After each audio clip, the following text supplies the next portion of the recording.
Soal Bahasa Indonesia. Kelas 6 semester 1. Kurikulum Merdeka. Bab 1.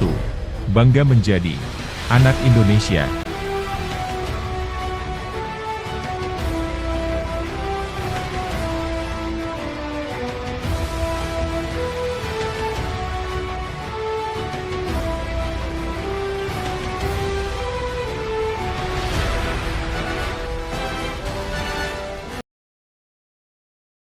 Welcome to Mobile Legends!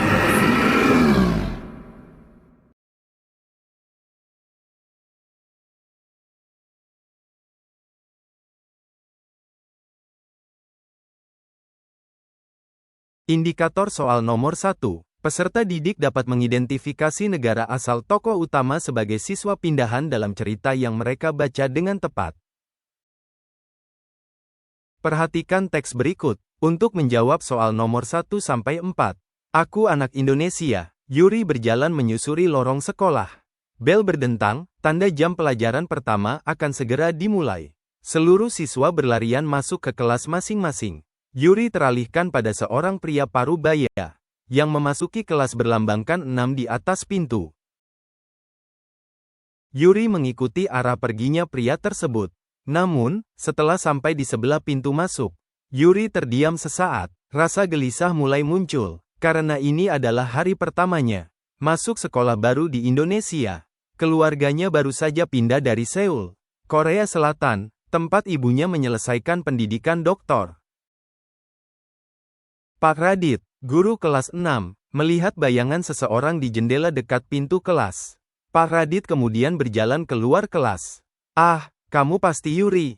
Ayo masuk. Bapak carikan tempat duduk dulu untuk meletakkan tasmu.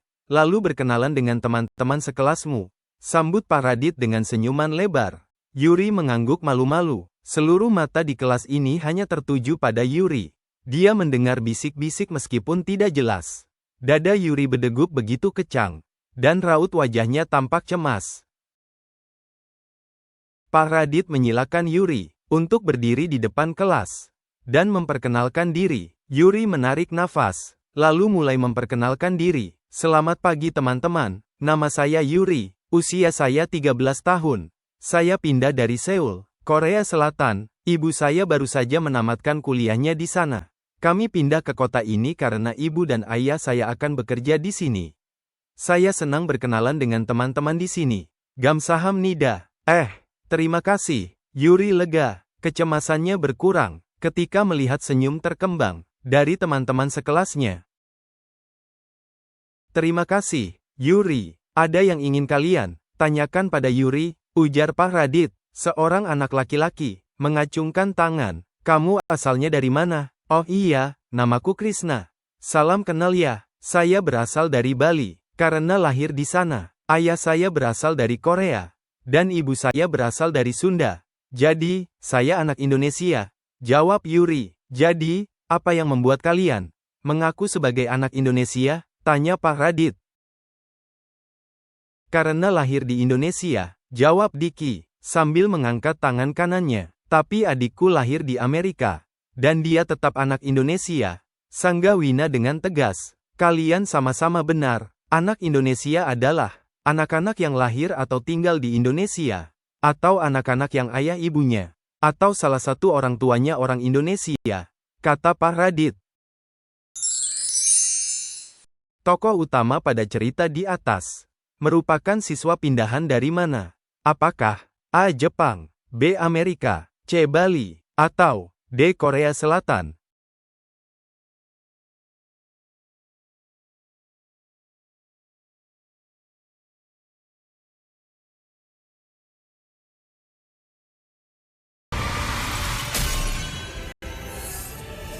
Victory!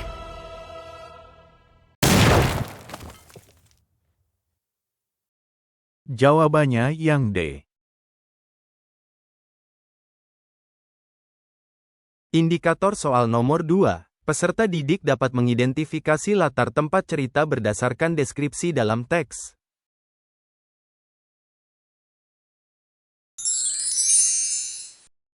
Latar tempat dari cerita yang berjudul Aku Anak Indonesia, di atas yaitu apa? Apakah A. Ruang kelas 4, B. Ruang kelas 6, C. Lobi sekolah, atau D. Halaman sekolah.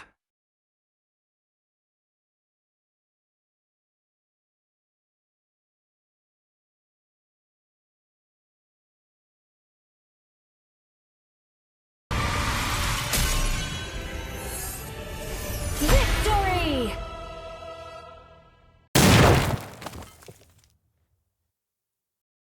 Jawabannya yang B. Indikator soal nomor 3. Memanfaatkan informasi yang terdapat dalam teks cerita untuk menentukan jawaban yang paling sesuai dengan karakterisasi yang telah diberikan tentang tokoh Yuri. Pada cerita di atas, tokoh yang bernama Yuri kadang memiliki sifat cemas. Hal tersebut dipertegas melalui tindakannya, yaitu apa? Apakah A. Yuri berjalan menyusuri lorong sekolah, B. Yuri terdiam sesaat di sebelah pintu, C. Yuri berdiri di depan kelas dan memperkenalkan diri, atau D. Semua pandangan siswa tertuju hanya pada Yuri.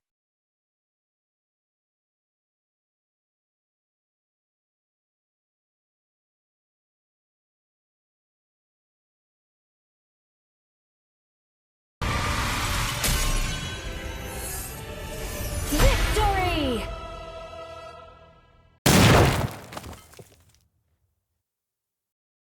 Jawabannya yang B. Indikator soal nomor 4.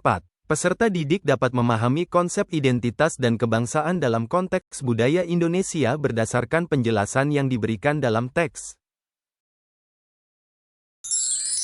Tio merupakan anak dari ayah yang berasal dari Amerika dan ibu yang berasal dari Jepang. Tio lahir di Jawa Barat.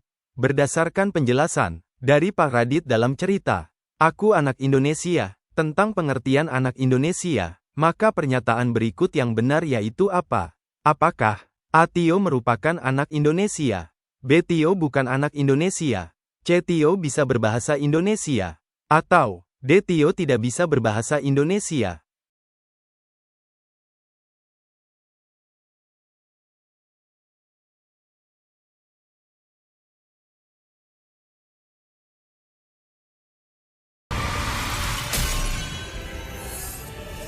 Victory!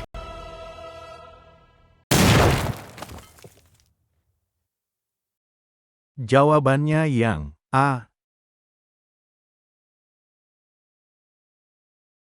Indikator soal nomor 5. Peserta didik memahami makna dari kalimat tersebut, termasuk arti dari kata menciut dalam konteks yang diberikan. Hati Yona menciut setelah mendengar perkataan Winda. Kata menciut memiliki arti apa? Apakah A. Kecewa, B. Marah, C. Takut, atau D. Sedih?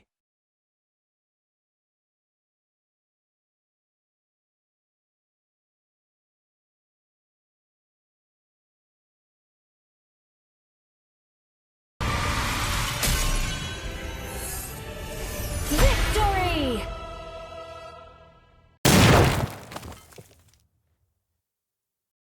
Jawabannya yang C.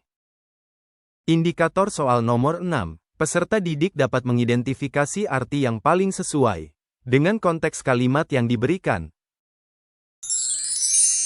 Tapi, ayah saya berasal dari Padang, dan ibu saya berasal dari Sunda.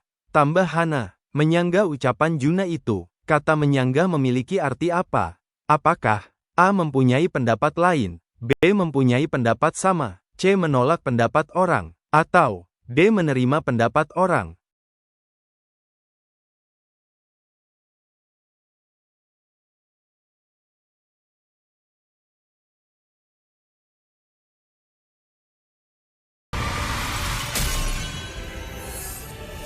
Victory!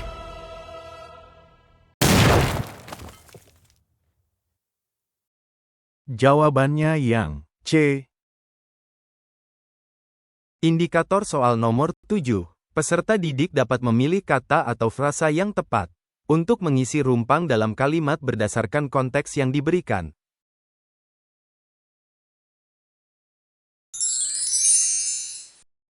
Windy memberikan kepada teman-teman sekelasnya, karena sebentar lagi, dia akan segera pindah sekolah.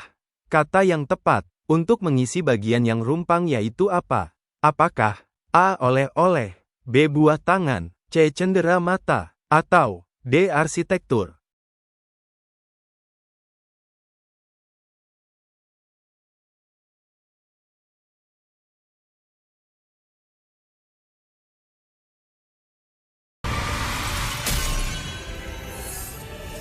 Victory!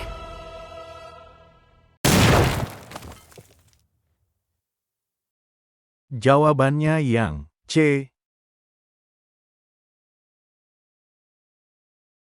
Indikator soal nomor 8. Peserta didik dapat memilih kata yang sesuai. Untuk melengkapi kalimat dengan mempertimbangkan makna kata-kata yang sudah diberikan sebelumnya. Perhatikan kata berikut. 1. Menciut. 2. Berdentang. 3. Berdegup. 4. Menjura. Lonceng. Keras saat perayaan tahun baru. Dimulai di alun-alun kota. Kata yang tepat untuk mengisi bagian yang rumpang ditunjukkan oleh nomor berapa? Apakah A1, B2, C3, atau D4?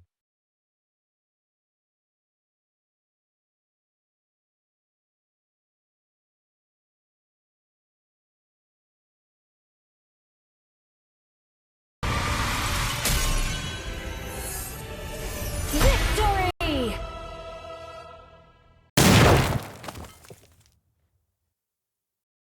Jawabannya yang B. Indikator soal nomor 9. Peserta didik dapat menentukan jenis pernyataan resmi yang sesuai dengan isi formulir.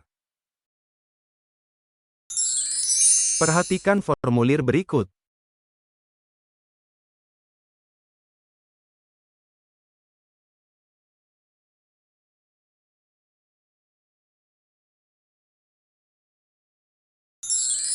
William merupakan siswa baru di SDN 16 Batu. Dia harus mengisi formulir di atas.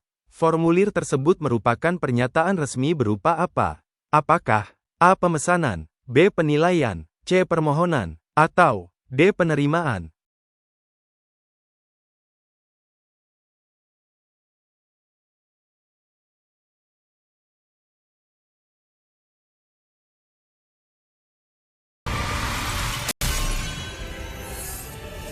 Victory!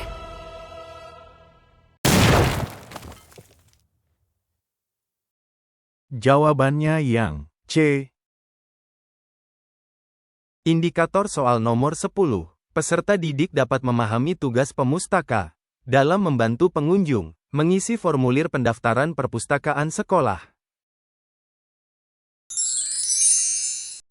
Winaya dan Cahya akan berlatih mengisi formulir dengan bermain peran. Winaya berpura-pura menjadi pemustaka. Tugas dari Winaya yaitu apa? Apakah A. Mengisi formulir pendaftaran perpustakaan sekolah, B. Memberikan formulir pendaftaran perpustakaan sekolah, C. Menyediakan gedung perpustakaan yang bersih dan rapi, atau D. Membeli koleksi buku-buku yang dibutuhkan siswa?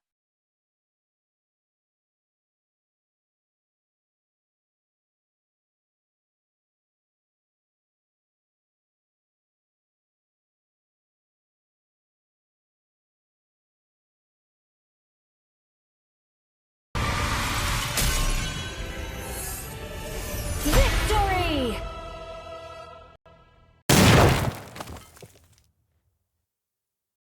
Jawabannya yang A. Indikator soal nomor 11. Peserta didik dapat menentukan jenis formulir yang paling mungkin digunakan berdasarkan skenario yang diberikan. Diana bersama ayahnya pergi ke toko perlengkapan elektronik. Mereka ingin membeli lampu dan kabel listrik. Pramuniaga memberikan Diana sebuah formulir untuk diisi. Formulir yang harus diisi Diana merupakan formulir apa? Apakah A. Permohonan, B. Pendaftaran, C. Order, atau D. Penilaian?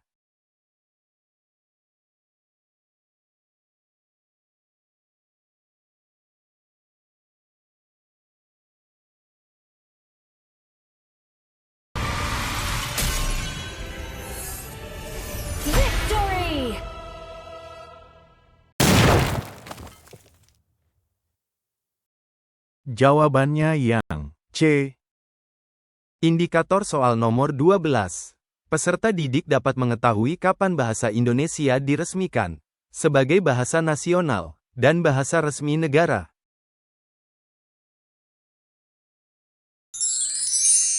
Perhatikan teks berikut untuk menjawab soal nomor 12-15. Sejarah bahasa Indonesia. Bahasa Indonesia memiliki sejarah yang panjang dan kaya. Berawal dari bahasa Melayu, yang digunakan sebagai lingua franca di Nusantara. Pada masa kerajaan-kerajaan maritim, seperti Sriwijaya dan Majapahit, bahasa Melayu digunakan untuk perdagangan dan komunikasi antar suku dan bangsa. Bahasa Melayu ini kemudian berkembang dan mengalami berbagai perubahan, seiring dengan masuknya pengaruh dari bahasa-bahasa lain, seperti Sanskerta, Arab, Portugis, Belanda, dan Inggris. Pada tahun 1928, dalam Kongres Pemuda II, bahasa Melayu diresmikan sebagai bahasa persatuan, dengan nama Bahasa Indonesia. Sumpah Pemuda yang diikrarkan pada tanggal 28 Oktober 1928, menyatakan bahwa bahasa Indonesia adalah bahasa persatuan yang akan digunakan oleh seluruh rakyat Indonesia. Peristiwa ini menjadi tonggak penting dalam sejarah bahasa Indonesia, karena menunjukkan komitmen para pemuda untuk bersatu di bawah satu bahasa. Setelah Indonesia merdeka, pada tahun 1945, bahasa Indonesia diresmikan sebagai bahasa nasional dan bahasa resmi negara. Peran bahasa Indonesia semakin kuat dengan diadopsinya dalam sistem pendidikan, pemerintahan, dan media massa. Pemerintah Indonesia juga membentuk lembaga-lembaga seperti Pusat Bahasa, sekarang Badan Pengembangan dan Pembinaan Bahasa, untuk mengembangkan dan memelihara bahasa Indonesia. Pemilihan bahasa Melayu sebagai dasar bahasa Indonesia, bukan bahasa Jawa, didasarkan pada beberapa pertimbangan. Bahasa Melayu sudah lama digunakan sebagai bahasa perdagangan dan komunikasi antar suku di Nusantara, sehingga lebih dikenal dan diterima oleh berbagai kelompok etnis. Selain itu, bahasa Melayu memiliki struktur yang lebih sederhana dibandingkan bahasa Jawa, yang memiliki tingkatan bahasa dan aturan tata krama yang kompleks. Hal ini membuat bahasa Melayu lebih mudah dipelajari dan digunakan oleh berbagai lapisan masyarakat. Hingga saat ini, bahasa Indonesia terus berkembang dan mengalami pembaruan. Berbagai kata baru terus ditambahkan ke dalam kosakata bahasa Indonesia untuk mengikuti perkembangan zaman dan teknologi. Bahasa Indonesia juga diajarkan di berbagai negara sebagai bahasa asing, menunjukkan pengaruh dan pentingnya bahasa ini di kancah internasional. Dengan sejarah yang kaya dan peran yang penting, bahasa Indonesia menjadi simbol identitas dan kebanggaan bangsa Indonesia.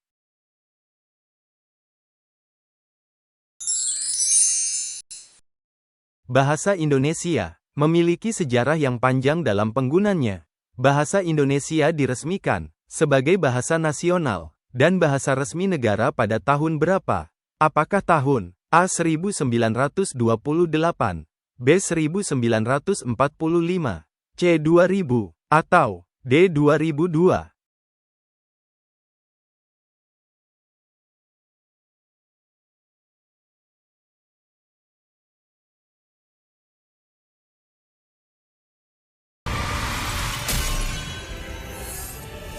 Victory!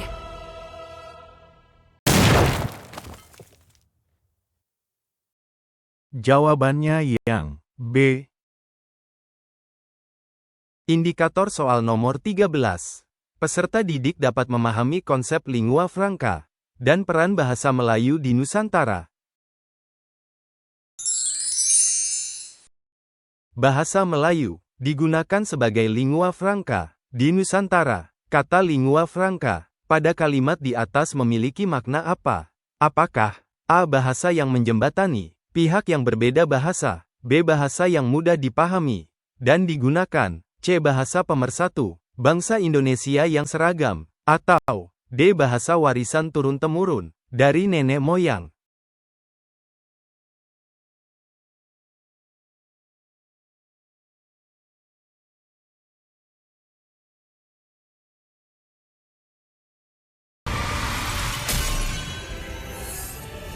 Victory!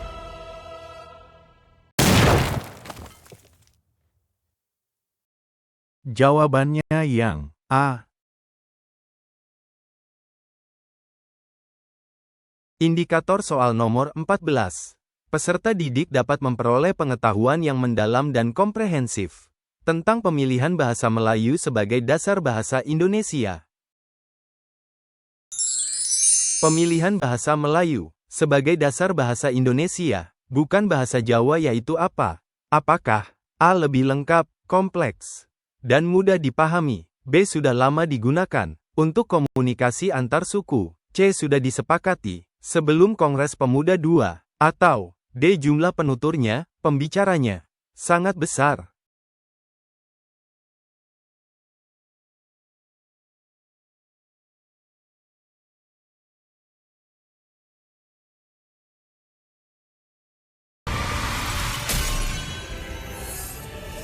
Victory!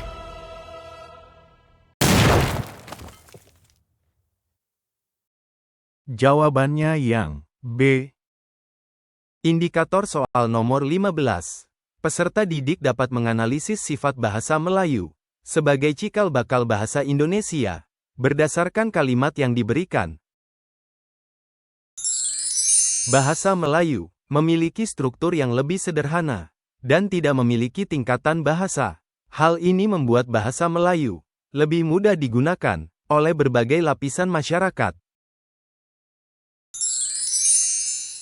Berdasarkan kalimat di atas, bahasa Melayu sebagai cikal bakal bahasa Indonesia memiliki sifat apa? Apakah A. Kolonial, B. Bumiputera, C. Berikrar, atau D. Egaliter?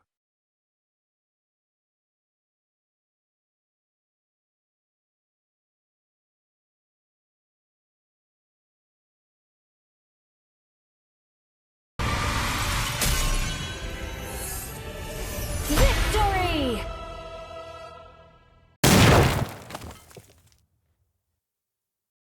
Jawabannya yang D. Indikator soal nomor 16. Peserta didik dapat memahami jenis dan tujuan surat izin yang dibuat dengan tepat. Rina tidak masuk sekolah karena dia akan menghadiri acara pernikahan kakaknya. Rina membuat surat izin tidak masuk sekolah yang ditujukan kepada guru. Surat yang dibuat Rina termasuk surat apa? Apakah A. Surat resmi, B. Surat pribadi, C. Surat niaga, atau D. Surat kuasa?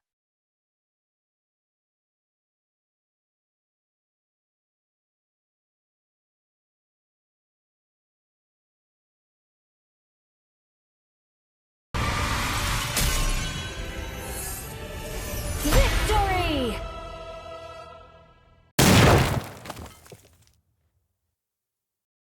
Jawabannya yang B. Indikator soal nomor 17.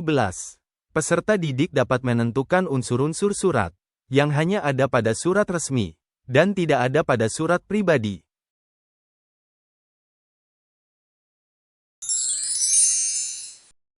Perhatikan unsur-unsur surat berikut. 1.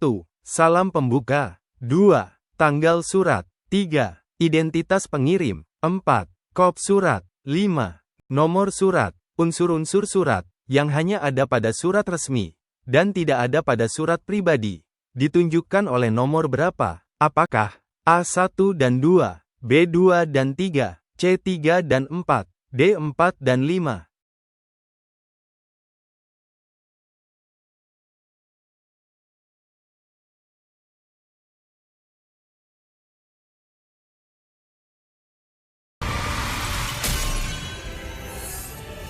Victory!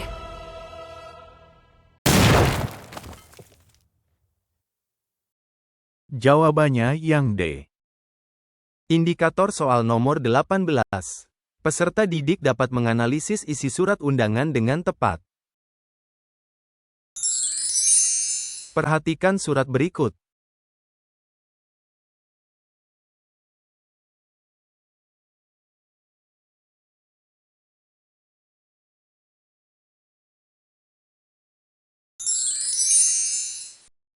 Pernyataan berikut, yang tepat tentang surat di atas yaitu apa? Apakah A. Surat resmi, berupa surat undangan, B. Surat resmi, berupa surat perjanjian, C. Surat pribadi, berupa surat undangan, atau D. Surat pribadi, berupa surat perjanjian?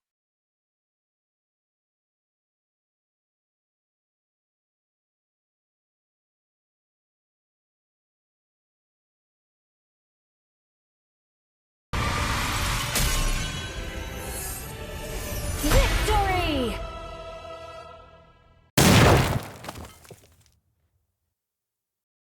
Jawabannya yang A. Indikator soal nomor 19. Peserta didik dapat memahami isi teks cerita non-fiksi, yang panjang dan kompleks, tentang liburan Rina di Bali dengan tepat. Perhatikan surat berikut, kepada dian.wulandari@example.com. Subjek, cerita liburan seru di Bali. Halo Dian, apa kabar? Semoga kamu baik-baik saja. Aku ingin berbagi cerita tentang liburanku ke Bali minggu lalu.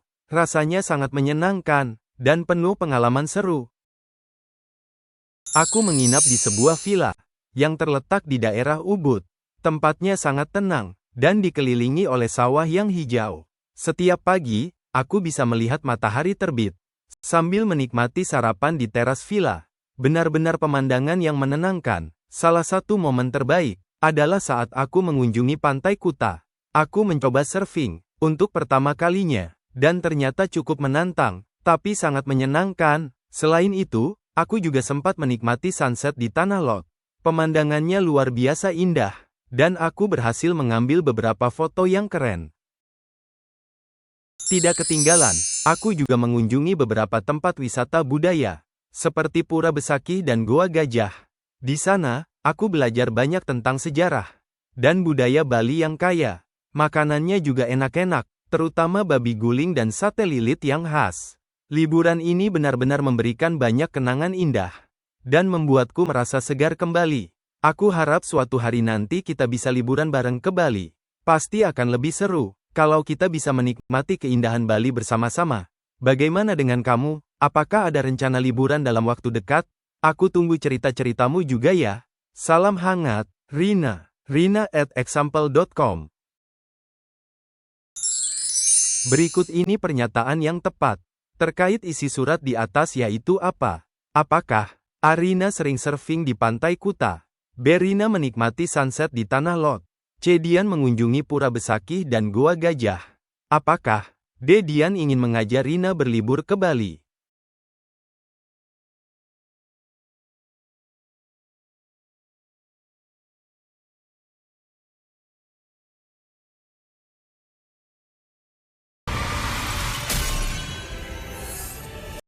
Victory!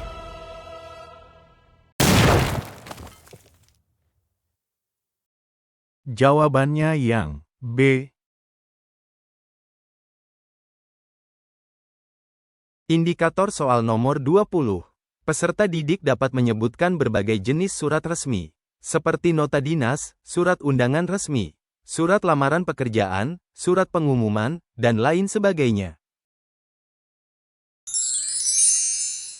Berikut ini salah satu contoh surat resmi yaitu, apakah A. Nota dinas, B. Surat undangan pesta, C. Surat permintaan maaf, atau D. Surat cinta?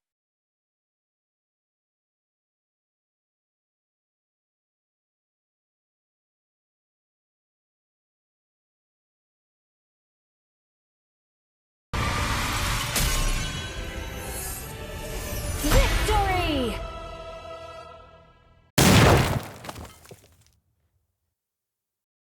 Jawabannya yang A. Perhatikan bacaan berikut untuk nomor 21-29. Joy Alexander, pianis yang mendunia. Kalian semua pasti suka mendengarkan musik. Bagaimanakah perasaan kalian bila mendengar nada-nada yang mengalun indah? Musik dapat membawa kita dalam suasana indah, riang, dan bahagia. Adakah di antara kalian suka bermain musik, seperti piano, drum, biola, atau alat musik tradisional seperti angklung, rebana, dan gamelan? Tentu sangat asyik jika kita mampu memainkan alat musik. Seperti teman kita satu ini, Joey Alexander, jago bermain piano. Kehebatannya bermain piano membuat kagum banyak orang. Joey Alexander lahir di Pulau Bali. Sejak kecil, Joey selalu mendengarkan musik jazz yang mengalun indah. Ayahnya adalah seorang pemain musik dan ibunya juga suka musik. Pada usia 6 tahun, Joey mulai belajar bermain piano menggunakan keyboard elektronik mini hadiah dari ayahnya. Kemudian dia mencoba belajar bermain piano dengan menirukan lagu-lagu yang sering didengarnya. Joey dengan mudah berhasil memainkan lagu musisi-musisi terkenal dunia. Joey tidak belajar musik dengan pelatih secara khusus. Dia lebih banyak belajar sendiri dengan banyak mendengarkan dan melihat orang-orang hebat bermain musik. Ayahnya mengenalkan Joey pada jazz klasik, yaitu aliran musik indah yang berasal dari Amerika. Ayahnya sering mengajak Joey pentas dengan beberapa musisi di Bali dan Jakarta, sehingga Joey banyak memiliki pengalaman. Berkat kepiawaiannya bermain piano, meskipun masih kecil, Joey mendapat banyak kesempatan tampil di panggung-panggung jazz Indonesia bahkan di mancanegara. Pada saat usia 8 tahun, Badan PBB UNESCO mengundang Joey untuk memainkan piano solo di depan pemain musik jazz terkenal Herbie Hancock yang sedang berkunjung ke Indonesia. Herbie Hancock yang terkenal itu sangat mengagumi permainan musik Joey. Kekaguman itu membuat Joey merasa bangga dan semakin percaya diri. Sejak saat itu Joey bertekad akan menjadi musisi jazz yang hebat seperti Herbie Hancock idolanya. Joey menjadi lebih rajin berlatih, dan mulai mengikuti beberapa festival jazz hingga ke mancanegara. Pada usia 9 tahun, Joey memenangkan hadiah utama pada sebuah kompetisi musik untuk semua usia yang diikuti 200 peserta dari 17 negara di Ukraina. Pada usia 10 tahun, Joey tampil di festival jazz di Jakarta dan Copenhagen. Orang tua Joey kemudian membawa Joey pindah ke negara Amerika, tempat asal musik jazz berkembang. Hal ini dilakukan agar Joey dapat lebih mengembangkan bakatnya.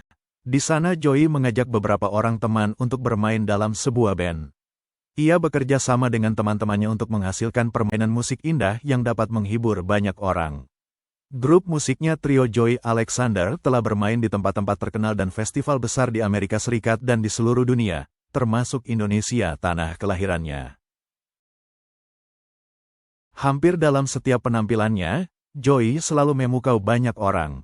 Joey berhasil membuat orang-orang berdiri sambil bertepuk tangan yang menunjukkan kepuasan penonton pada penampilannya.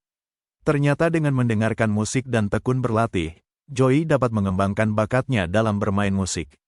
Joey punya saran untuk teman-temannya yang ingin mengembangkan bakatnya, kamu harus punya harapan. Lakukan apa yang harus kamu lakukan dan janganlah pernah menyerah. Indikator soal nomor 21. Peserta didik dapat mengidentifikasi musisi Indonesia terkenal dalam bidang musik piano. Nomor 21. Siapa musisi Indonesia yang dikenal sebagai pianis muda yang mendunia? Apakah A. Eko Supriyanto, B. Joey Alexander, C. Rhoma Irama, atau D. Andi?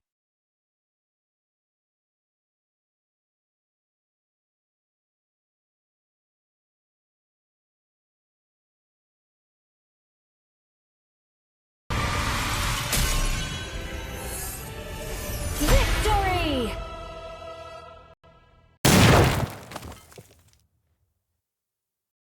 Jawabannya yang B. Indikator soal nomor 22. Peserta didik dapat menyebutkan tempat kelahiran Joey Alexander. Nomor 22. Di mana Joey Alexander lahir?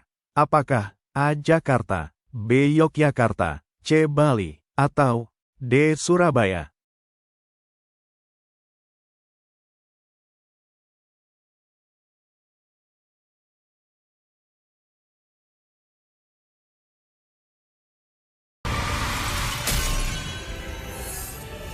Victory!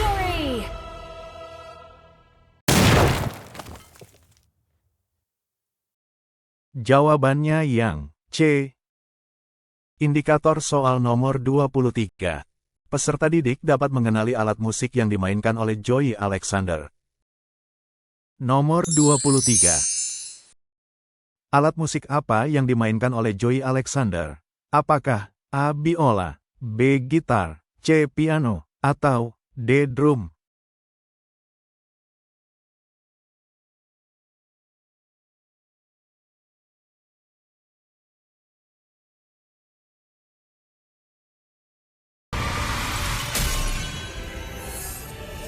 Victory!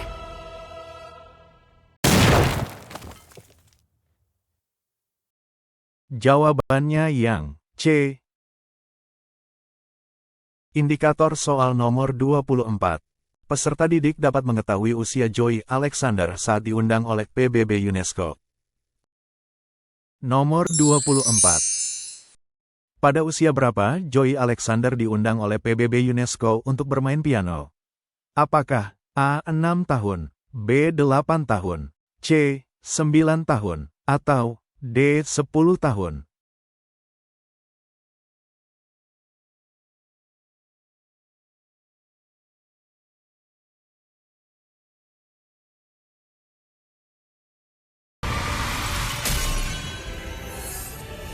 Victory!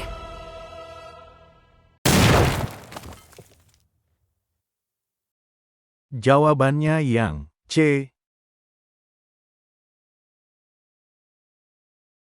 Indikator soal nomor 25. Peserta didik dapat menyebutkan musisi jazz terkenal yang mengagumi Joey Alexander. Nomor 25. Siapa musisi jazz terkenal yang sangat mengagumi permainan Joey Alexander di Indonesia? Apakah A. Louis Armstrong, B. Duke Ellington, C. Herbie Hancock, atau D. Ella Fitzgerald?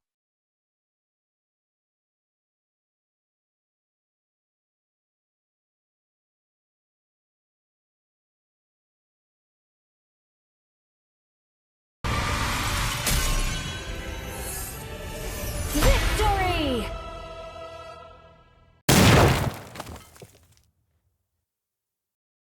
Jawabannya yang C. Indikator soal nomor 26.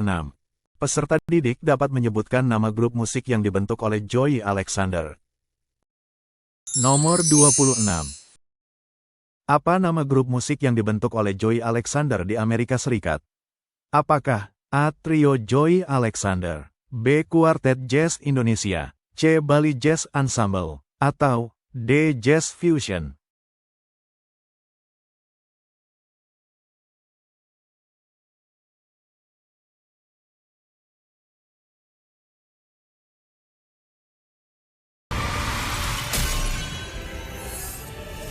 Victory!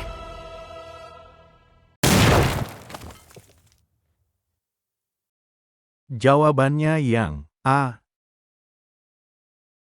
Indikator soal nomor 27. Peserta didik dapat memahami motivasi yang mendasari dedikasi Joey Alexander dalam berlatih musik. Nomor 27.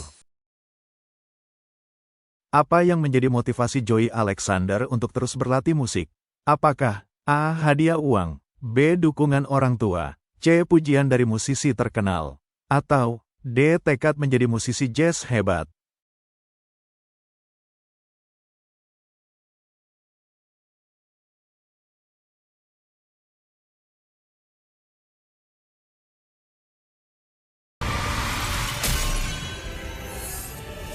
Victory!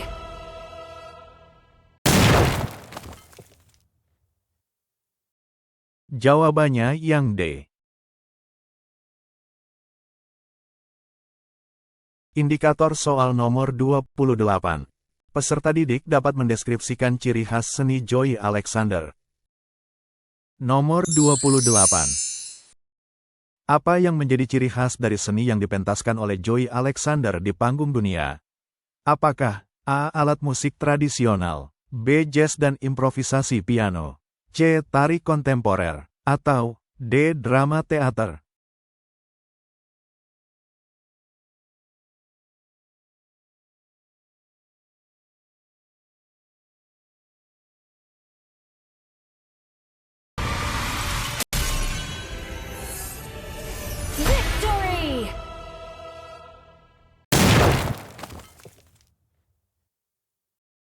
Jawabannya yang B.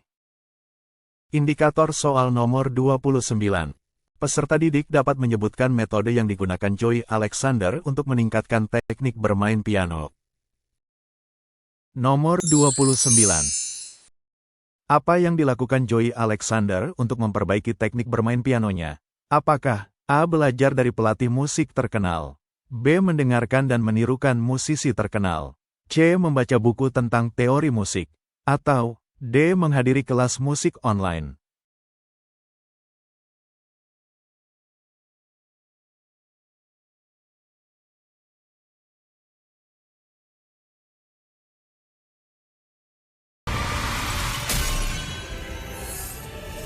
Victory!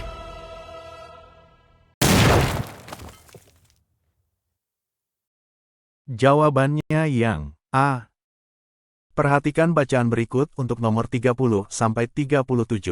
Perhatikan bacaan berikut untuk nomor 10-17. Seni sebagai kekuatan diplomasi budaya. Apa yang ada di pikiran kalian ketika mendengar kata Jepang? Kemungkinan besar kalian akan menyebutkan sushi, kimono, Doraemon, dan Naruto.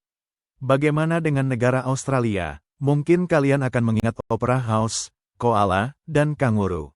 Kalau Amerika Serikat disebut, yang ada di benak sebagian besar orang adalah film-film dari Disney atau produksi Hollywood, burger, dan ayam goreng.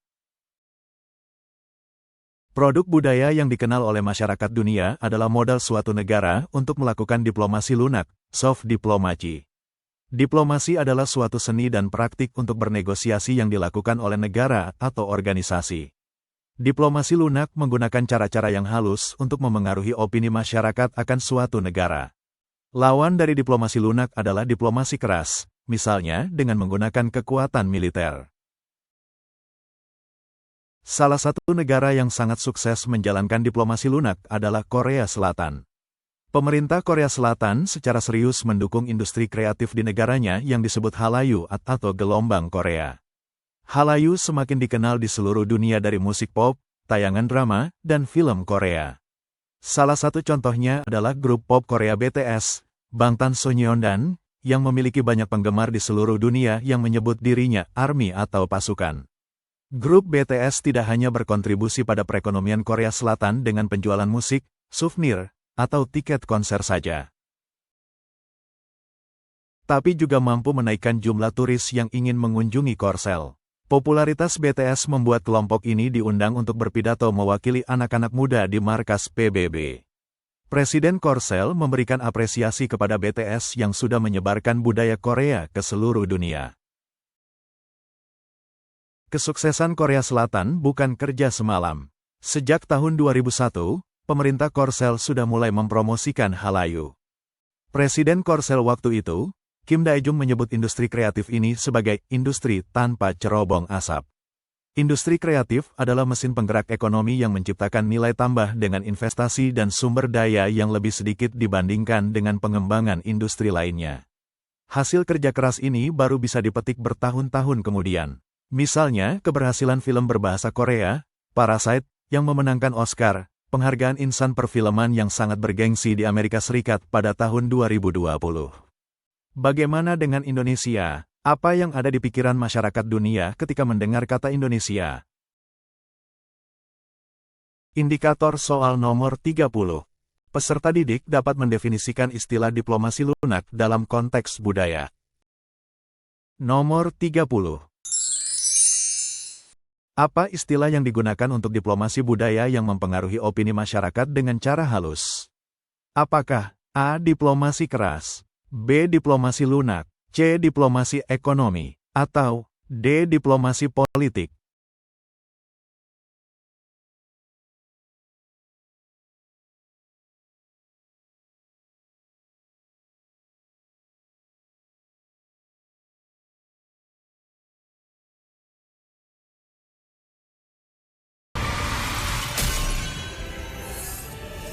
Victory!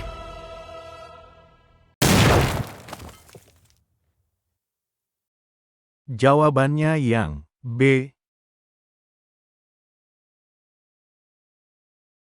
Indikator soal nomor 31. Peserta didik dapat memberikan contoh konkret keberhasilan diplomasi lunak Korea Selatan. Nomor 31. Apa yang menjadi salah satu contoh keberhasilan diplomasi lunak Korea Selatan? Apakah A. Penjualan mobil, B. Musik pop BTS, C. Teknologi canggih, atau D. Pelatihan militer?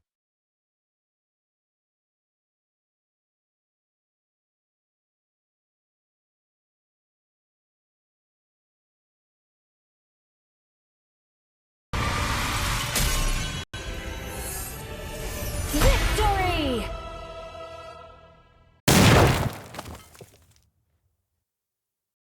Jawabannya yang B. Indikator soal nomor 32. Peserta didik dapat menyebutkan contoh bentuk diplomasi lunak. Nomor 32. Apa yang menjadi salah satu bentuk diplomasi lunak menurut artikel? Apakah A. Meningkatkan kekuatan militer, B. Mengundang wisatawan, C. Memperkenalkan budaya melalui seni, atau D. Mengurangi pengeluaran negara?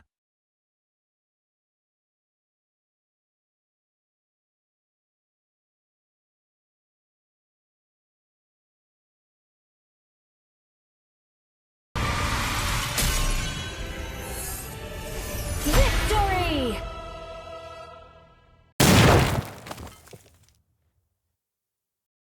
Jawabannya yang C. Indikator soal nomor 33. Peserta didik dapat mengidentifikasi faktor yang mempengaruhi keberhasilan diplomasi lunak. Nomor 33. Apa yang menjadi salah satu hal yang dapat mempengaruhi keberhasilan diplomasi lunak sebuah negara? Apakah A. Kekuatan militer, B. Popularitas budaya dan seni, C. Kekayaan sumber daya alam, atau D. Jumlah penduduk?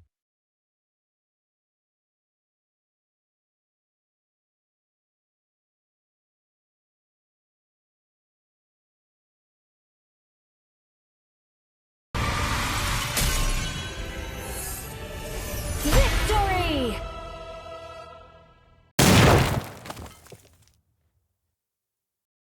Jawabannya yang B. Indikator soal nomor 34. Peserta didik dapat menjelaskan konsep industri kreatif. Nomor 34. Apa istilah untuk industri yang memanfaatkan kreativitas untuk menambah nilai tambah dengan sedikit sumber daya? Apakah A. Industri berat, B. Industri kreatif, C. Industri manufaktur, atau D. Industri makanan?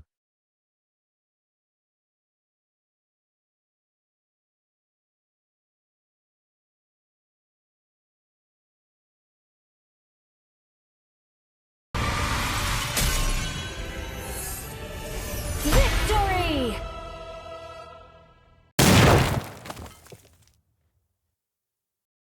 Jawabannya yang B. Indikator soal nomor 35. Peserta didik dapat menjelaskan alasan dibalik dukungan pemerintah Korea Selatan terhadap industri kreatif. Nomor 35. Apa yang menjadi salah satu alasan pemerintah Korea Selatan mendukung industri kreatif mereka?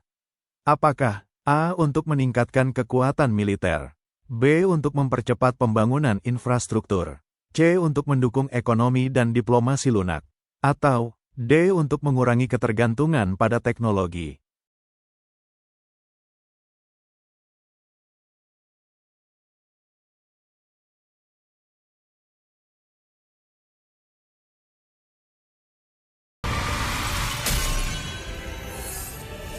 Victory!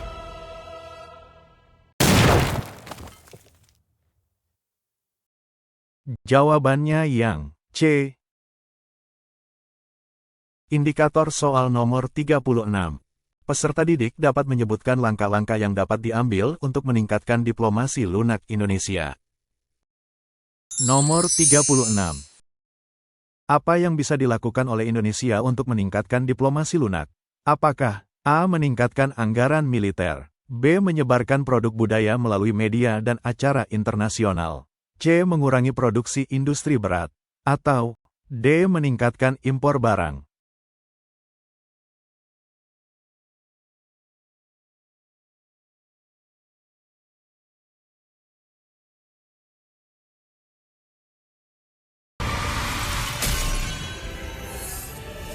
Victory!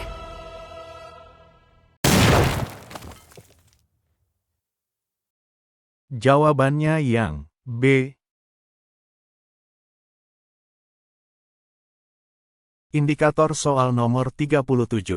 Peserta didik dapat mengetahui keunggulan seni budaya Korea Selatan. Nomor 37. Apa yang menjadi salah satu keunggulan seni budaya Korea Selatan menurut artikel? Apakah A. Teknologi tinggi, B. Seni kuliner, C. Hallyu atau gelombang Korea, atau D. Kebijakan luar negeri?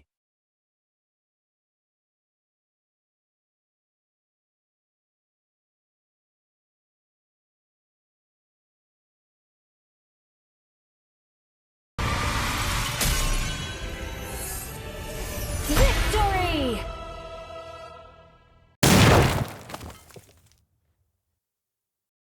Jawabannya yang C. Perhatikan hasil wawancara berikut. Panggung dunia Eko Supriyanto. Eko Supriyanto adalah seniman tari kontemporer Indonesia. Namanya dikenal ketika pada tahun 2001 berhasil menjadi penari latar diva pop dunia, Madonna, dalam tur keliling dunia. Eko berhasil mengalahkan ribuan orang yang mengikuti audisi di Amerika Serikat. Pada tahun 2018, Eko menjadi koreografer tarian pembuka ASEAN Games di Jakarta. Berikut adalah cuplikan wawancara Eko Supriyanto dengan wartawan berita gar.id. Bagaimana awal ketertarikan Mas Eko untuk menari? Tadinya sih dipaksa bapak dan ibu untuk ikut menari bersama kakek. Setelah kakek meninggal, saya diberi les privat di tempat Pak Paijan. Kemudian dari Pak Paijan, saya beralih ke Papa Hari di Karanglor. Beliau salah satu tokoh tari juga yang ada di Magelang.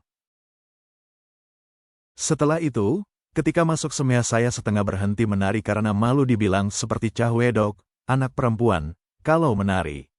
Tapi, di kelas 3 saya harus memilih antara bermain voli atau menari lagi. Akhirnya saya bertemu dengan tari lagi. Waktu itu saya bertemu dengan Bu Hartik, istri Pak Paijan yang mengajar di semea. Dari mereka, saya bertemu dengan Pak Alit Mariono, seorang tokoh tari di Magelang juga. Akhirnya saya mendapat motivasi dari Pak Alit dan guru-guru sebelumnya. Kita mendirikan sanggar tari di Magelang, namanya Sanggar Pitaloka. Sanggar ini tidak hanya melestarikan tapi juga mengajarkan generasi tarian-tarian tradisi kita seperti gaya Surakarta, gaya Yogya, maupun gaya-gaya Pak Bagong. Mereka yang menari adalah anak-anak SD, SMP, dan SMA. Dari situlah cikal bakal saya memutuskan untuk terus ditari. Akhirnya saya ambil kuliah di STSI Solo yang sekarang sudah menjadi isi. Apa yang membuat Mas Eko yakin dengan pilihan berkarir sebagai penari? Saya belajar silat Bima, budaya Indonesia Mataram. Kebetulan di keluarga kami anak-anak laki-laki diwajibkan untuk ikut silat. Tapi pada saat yang sama entah kenapa kakek itu ingin cucu-cucunya juga ikut belajar menari. Walaupun yang berhasil cuma saya sekarang ya. Dari awal satu keluarga itu lelaki semua latihan, ya latihan menari, ya latihan silat. Tapi yang menjadi penari sungguhan cuma saya, tidak ada yang lain. Saya pikir karena pada saat itu, tahun-tahun 80-an dan 90-an, konotasi tari masih dianggap sesuatu yang dilakukan atau dikerjakan dan dipentaskan oleh perempuan. Saya masih merasa yakin saja kalau akhirnya tari dan silat itu saling berkaitan. Apalagi ketika saya masuk STSI, saya baru sadar ketika bertemu Pak Sardono dan tokoh tari yang lain. Saya merasa profesi saya sekarang dengan latar belakang yang sama dari keluarga yang sama, bagaimana Mas Don juga belajar silat dari kecil. Akhirnya saya justru merasa beruntung karena dituntun di jalan yang benar. Dari silat yang sifatnya maskulin kemudian disinggungkan dengan sesuatu yang lebih feminin, lebih halus dan lebih terasa. Ini sebenarnya sebagai pondasi yang membuat saya yakin kalau tari memang pilihan saya. Bisa diceritakan pengalaman menjadi penari latar di tur Madonna. Saya rasa dari budaya yang bisa saya kenalkan dan tampilkan itulah yang pada akhirnya membawa saya dipilih di tur Madonna. Memang waktu itu saya menari memperagakan tarian Bali yang saya gabung dengan silat. Kemudian tarian Minang yang saya gabungkan dengan Halmahera Barat. Selanjutnya tarian Maluku yang saya gabungkan dengan tarian Aceh. Pada saat itu Madonna sangat mengakui bahwa Indonesia itu luar biasa keragaman keseniannya. Audisi yang saya ikuti di Los Angeles, itu pesertanya ada 10 ribuan. Yang dipilih cuma 6 yang dari Kemudian yang dari New York, NY, itu juga sekitar 6 ribuan, dipilih cuma 4. Kemudian digabung dari 6 dan dari NY 4. Ditambah untuk cadangan 2 orang. Penari yang paspornya non-Amerika cuma saya. Pengalaman itu pengalaman yang sangat berharga, sangat penting dalam karir dan hidup saya. Tapi saya harus melangkah maju. Mungkin dari situ saya justru bisa meneruskan dan membagikan pengalaman ini untuk teman-teman yang lain. Apa kesibukan Mas Eko sekarang? Saya baru mengeluarkan buku. Judulnya Ikat Kait Impulsif Sarira. Buku ini dari disertasi saya tentang tari kontemporer Indonesia. Di dalam kesimpulan di buku ini, saya menulis bahwa proses kreatif dari tari kontemporer Indonesia ada 3, mengunjungi kembali, mempertanyakan kembali, dan menginterpretasi kembali tradisi kita.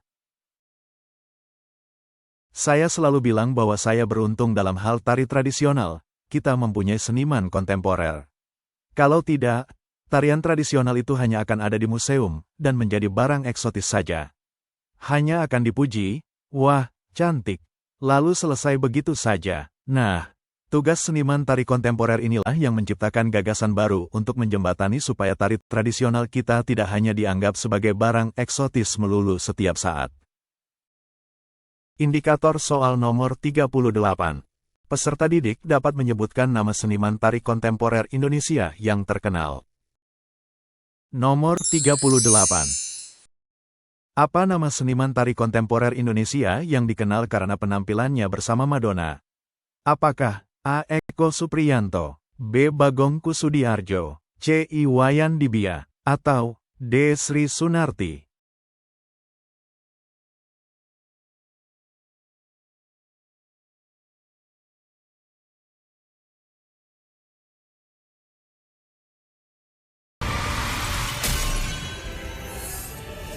Victory!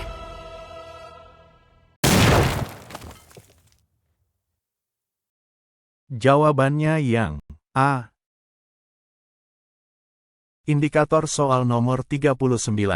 Peserta didik dapat menjelaskan peran Eko Supriyanto di ASEAN Games 2018. Nomor 39. Apa yang dilakukan Eko Supriyanto di ASEAN Games 2018? Apakah A. menjadi penari latar, B. menjadi koreografer tarian pembuka, C. mengarahkan festival musik, atau D. mengajar tari?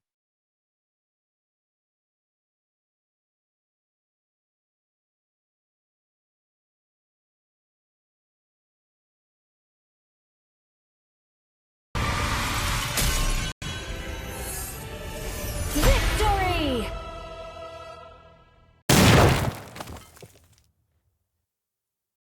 Jawabannya yang B.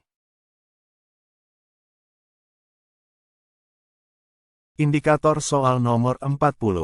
Peserta didik dapat mengetahui kesibukan terbaru dari Eko Supriyanto. Nomor 40. Apa yang menjadi kesibukan terbaru Eko Supriyanto? Apakah A. menjadi penari latar, B. menerbitkan buku tentang tari kontemporer, C. mengarahkan film tari, atau D. mengadakan tur internasional?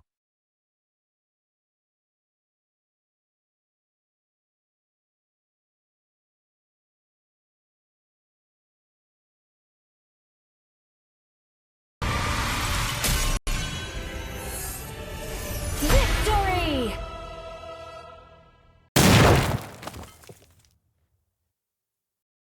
Jawabannya yang D. Indikator soal nomor 41. Peserta didik dapat menyebutkan nama tokoh tari di Magelang yang berpengaruh pada Eko Supriyanto. Nomor 41. Apa nama tokoh tari di Magelang yang memberikan motivasi kepada Eko Supriyanto? Apakah A. Pak Paejan, B. Pak Pahari, C. Pak Alit Mariono, atau D. Bu Hartik?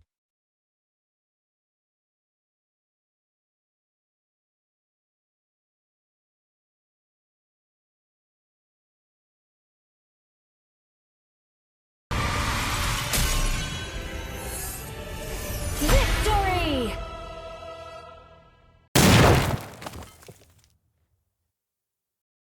Jawabannya yang C. Indikator soal nomor 42. Peserta didik dapat menjelaskan alasan Eko Supriyanto memilih tari. Nomor 42. Apa alasan Eko Supriyanto memilih tari meskipun ada anggapan bahwa tari hanya cocok untuk perempuan? Apakah A. Keluarganya mewajibkan menari, B. Minatnya yang tinggi, C. Dukungan dari teman, atau D. Pekerjaan sampingan?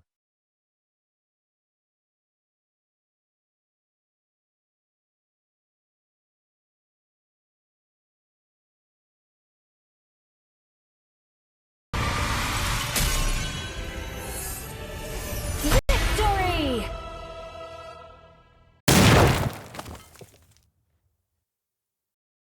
Jawabannya yang B. Indikator soal nomor 43. Peserta didik dapat menyebutkan nama tempat latihan tari yang didirikan Eko Supriyanto. Nomor 43. Apa nama tempat latihan tari yang didirikan Eko Supriyanto di Magelang? Apakah A. Sanggar Pitaloka, B. Sanggar Tari Magelang, C. Sanggar Bali, atau D. Sanggar Seni Indonesia?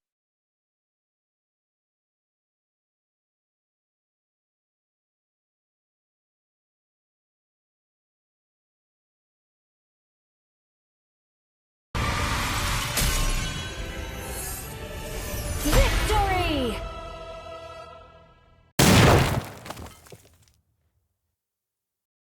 Jawabannya yang A. Indikator soal nomor 44. Peserta didik dapat memahami motivasi Eko Supriyanto dalam berkarya di dunia tari. Nomor 44. Apa yang menjadi salah satu motivasi Eko Supriyanto untuk terus berkarya dalam dunia tari? Apakah A. Mengumpulkan hadiah, B. Meneruskan tradisi tari, C. Mengundang teman-teman untuk bergabung, atau D. Mendapatkan pujian dari Madonna?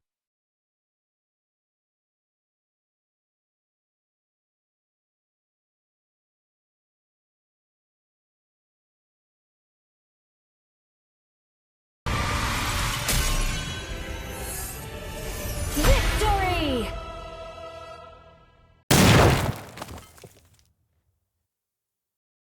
Jawabannya yang B. Indikator soal nomor 45. Peserta didik dapat menjelaskan fokus utama dalam proses kreatif tari kontemporer menurut Eko Supriyanto. Nomor 45. Apa yang menjadi fokus utama dalam proses kreatif tari kontemporer menurut Eko Supriyanto? Apakah A. Mempertahankan tradisi, B. Mengunjungi kembali dan menginterpretasi tradisi, C. Mengajarkan tari kepada anak-anak, atau D. Menyederhanakan tari tradisional?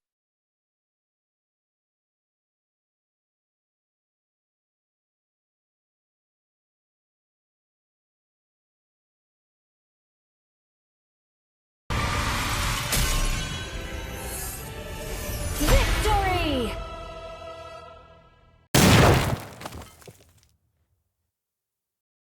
Jawabannya yang B. Indikator soal nomor 46. Peserta didik dapat menjelaskan definisi tari kontemporer. Nomor 46. Apa yang dimaksud dengan tari kontemporer? Apakah A. Tari tradisional yang diperbarui, B. Tari yang menggabungkan berbagai gaya, C. Tari yang diadakan di museum, atau D. Tari yang hanya dilakukan oleh perempuan?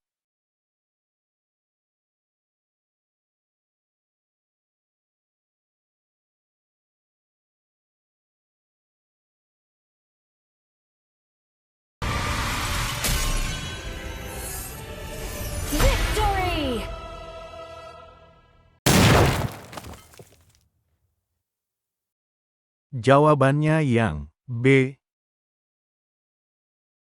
Indikator soal nomor 47. Peserta didik dapat memahami arti barang eksotis dalam konteks seni. Nomor 47.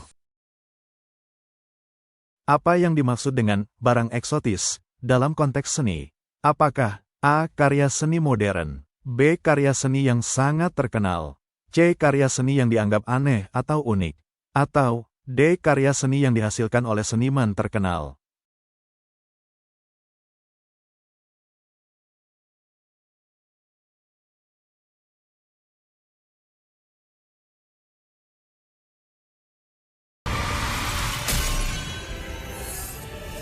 Victory!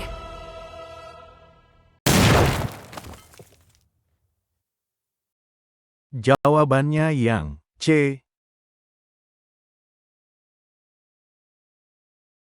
Indikator soal nomor 48.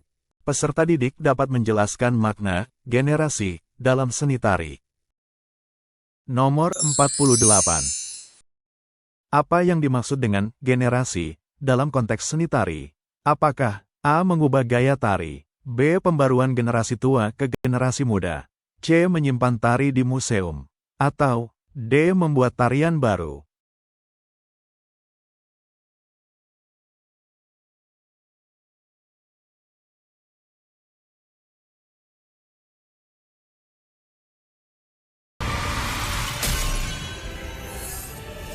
Victory!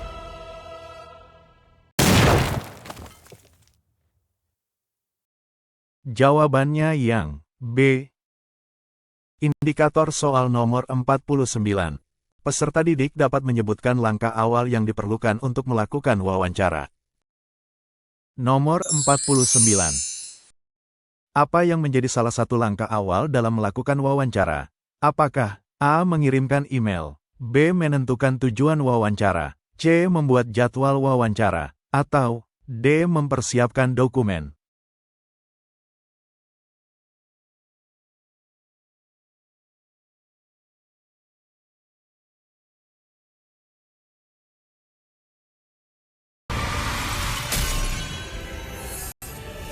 Victory!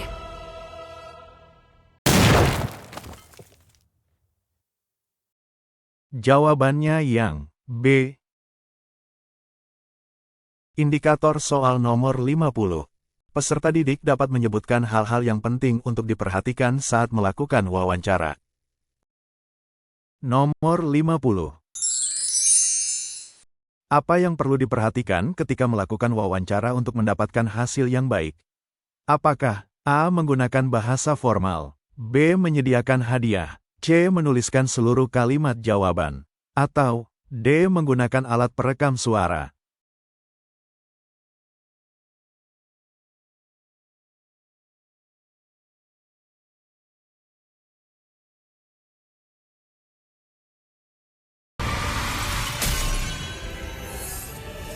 Victory!